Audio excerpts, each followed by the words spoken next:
Bugün Çanakkale Mobil Müzesi'ni gezmek nasip oldu.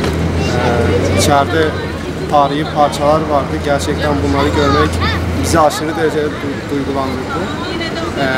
Onun dışında belgesellerde falan görüyorduk, oyunlarda görüyorduk bu tarihi parçaları falan.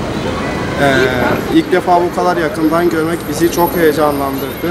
Gerçekten o ruhu yaşamamızı sağladı. Keşke kısmette yerinde görmek olsaydı, cephenin ta kendisinde görmek olsaydı.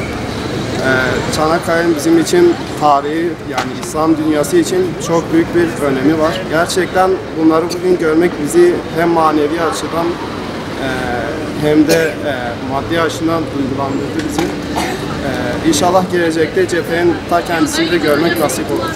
Daha gelen Çanakkale Mobil Müzesi'ni gezdik. Deneyap Atölyesi öğrencilerimizle beraber gezdiğimizde kendimizi Çanakkale'de hissettik. O günkü savaşların hepsini tek tek gözümüzün önünde canlandı. Bunun hepsini Çanakkale'nin kendisinde, kendi yerinde görmek istiyoruz. Ekip arkadaşlarımızla beraber.